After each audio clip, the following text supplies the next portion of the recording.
시간 우리들에게 주시는 하나님의 말씀은 창세기 28장 10절에서 19절까지의 말씀입니다. 구약성경 창세기 28장 10절에서 19절까지의 말씀, 구약성경 41면에 있겠습니다. 여러분이 차례대로 교독해서 올려드리도록 하겠습니다.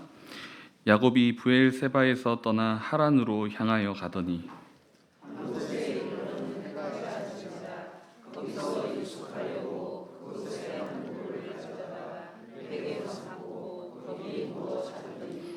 꿈에 본즉 사닥다리가 땅 위에 서 있는데 그 꼭대기가 하늘에 닿았고 또 본즉 하나님의 사자들이 그 위에서 오르락 내리락 하고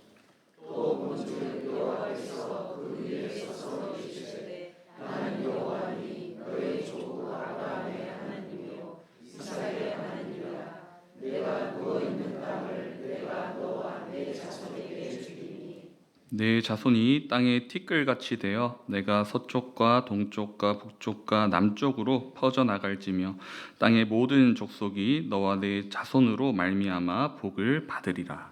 내가 너와 함께 있어 내가 어디로 가든지 너를 지키며 너를 이끌어 이 땅으로 돌아오게 할지라.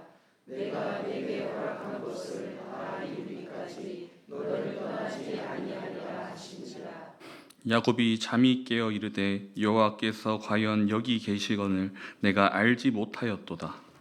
이에 두려워하여 이르되 두렵도다 이곳이여 이것은 다름 아닌 하나님의 집이요 이는 하늘의 문이로다 하고 야곱이 아침에 일찍이 일어나 베개로 삼았던 돌을 가져다가 기둥으로 세우고 그 위에 기름을 붓고 그곳 이름을 베델이라 하였더라. 이 성의 옛 이름은 루스더라. 아멘.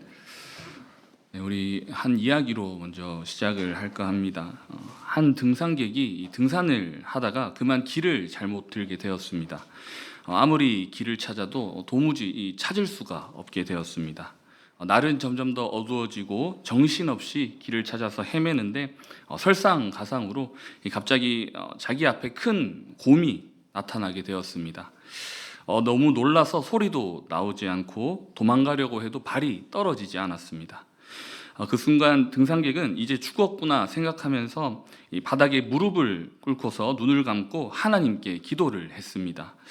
하나님, 만약에 하나님이 계신다면 이 곰도 그냥 지나갈 수 있게 해주세요 라고 이렇게 기도를 했다고 합니다.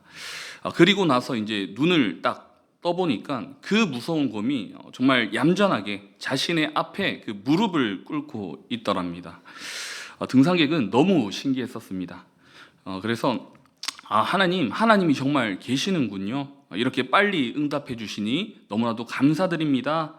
또 하늘을 향해 이렇게 얘기를 하고 이제 곰이 무릎을 꿇고 무엇을 하고 있느냐 이렇게 보고 있으니까 이 곰이 갑자기 두 손을 이렇게 모으더니 이렇게 기도를 하더랍니다. 하나님 아버지, 오늘 또 일용할 양식을 주셔서 감사합니다 라고 이렇게 하더란 겁니다. 믿음 생활을 하면서 이 가장 행복할 때가 하나님께서 나와 함께 하심을 체험할 때입니다. 아침에 일어나서 밤에 잠자리에 들 때까지 하나님께서 나를 지켜봐 주시고 또 돌봐 주심을 느낄 때가 있습니다. 내가 하는 일들도 하나님께서 책임져 주신다는 그러한 믿음으로 살아갈 때에 참 사는 것이 행복하고 기대가 되게 됩니다. 그런데 반대로 이 하나님이 어디 계신지 알지 못하면서 이 믿음 생활을 하려고 하면 그것처럼 참 힘든 것이 없습니다. 마치 하나님께서 나를 떠나시고 안 계신 것 같은 그러한 상황을 경험할 때가 있다는 것이죠. 좋지 않은 상황들이 지속적으로 일어나게 되고 아무리 기도를 해도 내가 원하는 대로 되지 않을 때에는 정말 하나님께서 계신 것인지 이렇게 의심이 들기까지도 합니다. 오늘 말씀을 보시게 되면 야곱이 이러한 상황을 만나게 되죠. 하나님께서 계신다면 벌어지지 말아야 할 그러한 좋지 않은 상황들이 그 야곱에게 일어나게 됩니다. 가정 안에서 문제가 생기고 그 가족을 또 떠나서 외톨이가 되면서 하나님이 어디에 계신지 알지 못하는 그러한 상황에 빠지게 됩니다. 그러한 가운데에 하나님께서는 야곱에게 나타나셔서 하나님께서 그와 함께 하심을 확증해 주십니다. 오늘 말씀을 통해서 지금 나의 하나님은 어디에 계시며 또 그 하나님께 어떻게 응답해야 할지를 우리가 함께 나누도록 하겠습니다. 먼저 사람들은 이 하나님의 축복을 간절히 원하면서 살지만 도리어 하나님이 안 계신 것 같은 그러한 낭망의 자리에 빠지기도 합니다. 우리는 야곱에 관한 부정적인 시각을 많이 가지고 있습니다. 다들 아시겠지만 이 야곱은 형 에서를 속이고 이 장자권을 가로챘었죠. 야곱은 형이 가졌었던 그 장자의 명분을 너무나도 부러워했었습니다. 비록 쌍둥이로 거의 동시에 태어났지만 첫째로 태어났다는 것은 큰 축복이었습니다. 그 가문의 대표자가 되는 것이죠. 또 유산도 훨씬 더 많이 물려받을 뿐더러 가족을 축복하는 이 축복권도 주어집니다. 이를 부러워하던 야곱은 어느 날 사냥에서 돌아와서 배고파하는 형에게 제의하기를 자신에게 이 장자의 명분을 판다면 단팥죽 한 그릇을 주겠다고 그렇게 제안을 하죠. 형에서는 아무 생각 없이 지금 배고파 죽을 지경인데 그깟 장자의 명분이 무엇이 필요하냐? 라면서 이 단팥죽 한 그릇과 이 장자의 명분을 바꾸게 되었습니다. 야곱은 이렇게 장자의 명분을 형으로부터 가져오게 되었죠. 그리고 야곱은 그의 아버지도 거짓말로 속여서 그 장자의 축복을 가로챕니다. 아버지 이삭이 임종할 때가 또 되었을 때에도 각각 아들에게 축복하고자 했었죠. 그런데 야곱은 눈이 어두워서 잘 못 보는 그 아버지의 눈을 속여서 자신이 형인 것처럼 변장을 하고 아버지 이삭에게 가서 형이 받아야 할 그 장자의 축복을 자신이 모두 또 받게 되었죠. 그렇다고 야곱이 그 즉시로 축복의 삶을 살았냐라고 하면은 또 그렇지도 않습니다. 명목상으로는 장자로서의 축복을 받기는 받았는데 야곱은 이 일로 인해서 커다란 곤욕을 치르게 되죠. 아버지와 형을 속이고 장자의 축복을 가로챈 것이 들통나는 바람에 형 에서는 야곱을 죽이겠다고 그렇게 벼르게 되죠. 그 일로 인해서 야곱은 자신의 집에 더 있지 못하게 되고 부모와 형을 떠나서 외삼촌 집으로 도망가는 그러한 도망자의 신세가 되게 되었습니다. 야곱이 이렇게까지 아버지와 형을 속인 것은 하나님의 축복을 자신이 꼭 받아야겠다라는 그러한 생각에서입니다. 그래서 인간적인 방법으로 축복을 가로채고 가족끼리 불화를 그렇게 자초하게 되었습니다. 이 일로 인해서 축복은커녕 이 저주와 같은 일들이 생기게 되는 것입니다. 야곱에게 있어서 형을 피해서 도망가는 그 길은 어느 때보다 고통스럽고 암울한 때였습니다. 우리 그리스도인들은 하나님의 구원의 은혜를 받고서 하나님이 주시는 복을 사모하면서 살아가는 사람들이지 않습니까? 세상에서 말하는 것이 아니라 하늘의 신령한 은혜와 복을 사모하는 사람들인 것입니다. 하나님의 복을 사모하며 복을 받기 위해서 살아가지만 때로는 복이 아니라 저주와 같은 일들을 경험할 때도 있는 것입니다. 이럴 때에는 하나님께서 계신다는 그러한 생각도 안 들 정도로 정말 낙담할 때도 있는 것이죠. 이럴 때에는 우리는 하나님이 어디에 계시는지 의문하게 되고 또 믿음이 약해지기가 쉽습니다. 그런데 하나님은 그 자리에서 야곱을 만나 주셨습니다. 그리고 하나님은 야곱이 이 홀로 된 상황 가운데서 함께 하심을 또 확증해 주셨죠. 야곱은 아버지의 집을 떠나서 혼자 외삼촌의 집으로 도망가게 되었습니다. 집을 떠나서 혼자 가는 길이니 완전히 이 나그네의 신세가 되게 되었죠. 그 누구도 자신의 주변에 아무도 없게 되었습니다. 낮이 되면은 걷고 또 밤이 되면 아무 곳에서나 그렇게 잠을 청해야 했었습니다. 어느 날 이 밤이 되어서 야곱은 여느 때와 같이 이 돌을 베개로 삼고 밖에서 잠을 청하게 되었습니다. 그렇게 혼자 들판에서 돌베개를 베고 자니 또 얼마나 고독하고 처량했겠습니까? 그렇게 잠이 들었었는데 야곱은 처음 보는 이상한 꿈을 꾸게 되죠. 사닥다리 하나가 놓여 있는데 그 사닥다리의 끝이 하늘에 닿아 있었습니다. 그리고 그 사닥다리를 하나님의 사자가 오르락 내리락 하고 있었던 것입니다. 다시 한번 자세히 사닥다리 끝을 보니 그곳에 여호와 하나님이 계셨습니다. 그리고 하시는 말씀이 나는 너의 조부 아브라함의 하나님 이삭의 하나님이라 내가 누운 땅을 내가 너와 내 자손에게 주리니 땅의 모든 족속이 너와 내 자손으로 인하여 복을 얻으리라 라고 이렇게 말씀을 하십니다. 야곱은 인생의 가장 어두운 상황, 또 하나님조차도 이 자신과 함께 하지 않을 것 같은 그러한 상황에서 하나님을 만나게 되었습니다.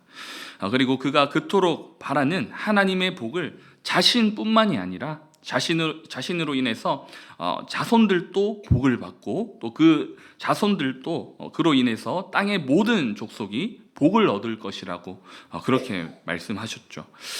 그토록 바라는 하나님의 축복의 사람으로 또 하나님의 확증을 받게 된 것입니다. 이 얼마나 신이 나는 일입니까?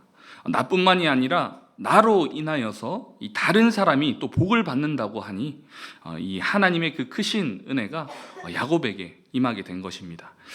그런데 야곱은 그 상황에서 정말 하나님께서 나에게 복을 주시네? 그래서 즐겁고 기쁘기보다는 두려웠습니다. 그가 잠에서 깨어나서 한 말이 무엇이냐면 16절에 나오죠. 여호와께서 과연 여기 계시거늘 내가 알지 못하였도다. 네, 그것으로 인하여서 이제 두려워했던 것이죠. 그리고 야곱은 이어서 17절에 이곳은 다른 곳이 아니라 하나님의 전이요 하늘의 문이로다 하고 이렇게 고백을 하게 되는 것입니다.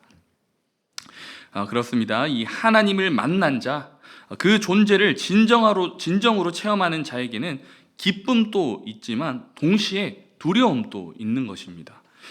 사람으로서는 감당할 수 없는 거룩한 두려움이 그렇게 엄습해 오는 것이죠. 그리고 깨닫게 되는 것은 하나님이 어디에든 계신다는 것입니다.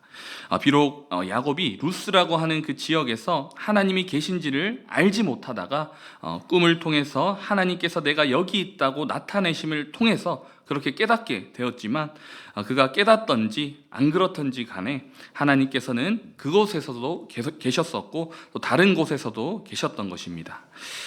당시에 이 이방 신들은 제한적인 능력을 그렇게 행사했었습니다. 지역 신이라고 할 수 있었던 것이죠. 그 나라를 지켜주는 신이었던 것입니다. 그곳에 또 계속 머물러 있었던 신이기도 하죠. 하지만 하나님께서는 다르십니다. 15절에 내가 어디를 가든지 너와 함께 하시겠다라고 이렇게 말씀을 하셨죠. 야곱과 늘 함께 하시겠다고 그렇게 약속을 해 주신 것입니다. 약속을 다 이루기까지 또 주님께서 함께 해주시겠다고 그렇게 선언을 하신 것이죠. 이러한 약속은 우리 기독교인들에게도 동일합니다. 세상 끝까지 내가 너희와 항상 함께 하리라 라는 이 마태복음 28장의 말씀과 같이 하나님께서도 그의 뜻을 이루고자 함께 동행하실 것을 약속하셨던 것입니다. 우리가 깨닫게 되는 것은 하나님의 그 전인 베델은 저 멀리 이스라엘 땅에만 있는 것이 아니죠. 내가 서 있는 이곳에 하나님께서 역시 함께 하십니다.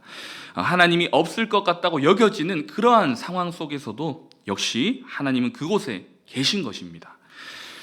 성도는 하나님이 온 우주에 이 편안히 계심, 또 모든 곳에 계심을 믿는 사람들이죠.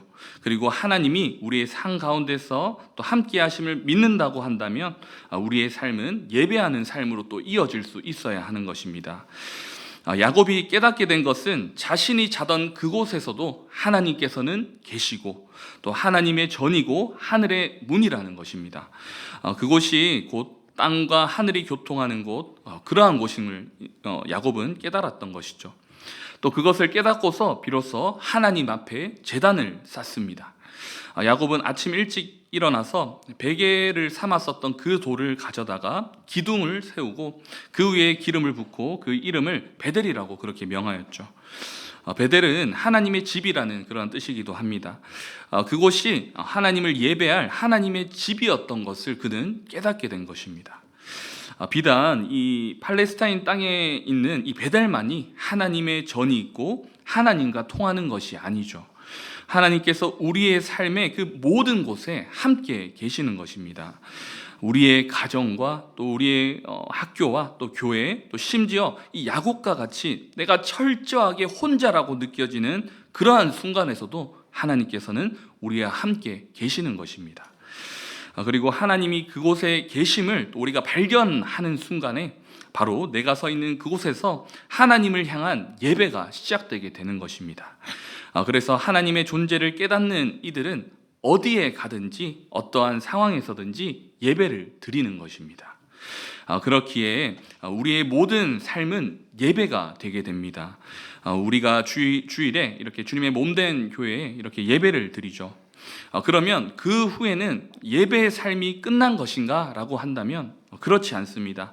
우리가 뿔뿔이 흩어져서도 그곳에서 함께 하시는 하나님을 우리는 예배를 해야 하는 것이죠.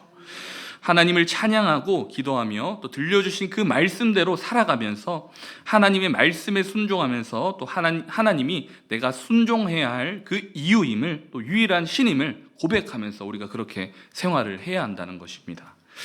하나님이 존재하는 모든 곳, 모든 상황이 하나님을 예배하는 곳이 되게 된다는 것입니다. 말씀을 맺겠습니다. 때로는 이 믿음 생활을 하는 가운데에서 하나님이 어디 계신지 모를 것 같은 상황을 우리는 경험할 때가 있습니다. 내가 생각해도 하나님이 나를 잊으셔서 안 계신 것 같고 또 그리고 다른 사람들도 너의 하나님이 어디 있느냐 그렇게 조롱하며 할 때가 있다는 것입니다. 자신도 눈물을 흘리며 주님을 찾지만 느껴지지가 않는다는 것입니다. 성도가 신앙생활을 할 때에 매일 하나님의 존재를 체험하면서 그렇게 살아가면 참 좋겠지만 꼭 그렇지만은 않다는 것이죠. 야곱도 하나님이 안 계실 것 같은 그러한 상황에 있었지만 하나님이 그곳에 계심을 그는 깨달았다는 것입니다. 여러분이 어디서 무엇을 하든지 간에 그곳에 하나님께서는 계시는 줄로 믿습니다. 이것이 나의 감정이나 느낌에 근거한 것이 아니라 하나님의 약속과 또 말씀에 근거한 것입니다. 저와 여러분이 어디에 있든지 또 그리고 어느 형편에 처해 있든지 간에 하나님이 어디 계신지 모르는 것처럼 살아가는 것이 아니라 하나님의 함께하심을 확실하게 믿고 처해진 어떠한 상황에서도 하나님을 예배하며 또 나아갈 수 있는 그러한 믿음을 가진 우리 한마음교회 모든 교우님들 되시기를 간절히 소망합니다.